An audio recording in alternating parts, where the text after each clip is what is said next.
जय श्री गणेशाय नमः। जय गंगे माता। जय सूर्यदेव भगवान। प्रिय भक्तजनों, सप्रेम जय श्री राम। आज मैं आपको कोई साधारण कथा नहीं, बल्कि जीवन को भीतर से प्रकाशित कर देने वाली, मन को शुद्ध करने वाली और आत्मा को शांति देने वाली मकर संक्रांति की दिव्य कथा कहानी के रूप में सुनाने जा रही हूँ। तो आइए, थोड़ी देर के लिए संसार की चिंता छोड़िए, मन को स्थिर कीजिए और इस पावन कथा में डूब जाइए। भक्तों, क्या आप जानते हैं, कुछ दिन साधारण नहीं होते, वे ईश्वर की विशेष कृपा लेकर आते हैं।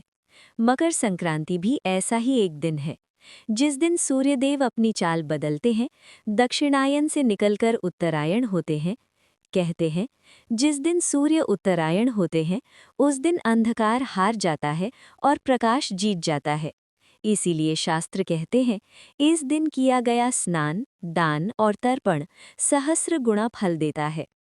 आज के ही दिन गंगा धरती पर अवतरित होती हैं, सूर्य अपने पुत्र शनिदेव से मिलने जाते हैं, भीष्म पितामह मोक्ष को प्राप्त होते हैं।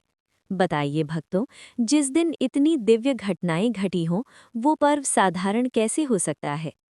भक्तों, मकर संक्रांति ऐसा पर्व है जो पूरे भारत को एक सूत्र में बांध देता है। कहीं ये खिचड़ी पर्व बनकर गंगा स्नान और दान के रूप में आता है, तो कहीं उत्तरायण बनकर आकाश में रंग बिरंगी पतंगे उड़ाता है। महाराष्ट्र में तिल गुड़ बांटकर लोग कहते हैं, तिल गुड़ घ्या, गोड़ गोड़ बोला। पंजाब में लोहड़ी की अग्नि जलती है, तमिलनाडु में पोंगल पकता है, असम में माघ बिहू का भोज होता है और बंगाल में गंगा सागर मेला सजता है। एक ही पर्व पर भाव एक, कृतज्ञता, दान और उल्लास। भक्तों, ज्योतिष की दृष्टि से ये दिन अत्यंत शक्तिशाली है। इस दिन सूर्य मकर राशि यानी शनि की राशि में प्रवेश करते हैं। इसीलिए ये दिन शनि दोष शांति, पितृदोष निवारण, मान सम्मान, प्रतिष्ठा और आत्मबल के लिए श्रेष्ठ माना गया है। यदि कुंडली में सूर्य या शनि कमजोर हो, तो इस दिन तांबे का दान, सूर्य को अर्घ्य और आदित्य हृदय स्तोत्र जीवन बदल सकता है।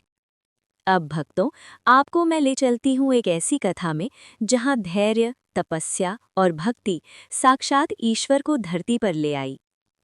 इक्ष्वाकु वंश के प्रतापी राजा सगर, 2 रानियां थीं, पर संतान नहीं।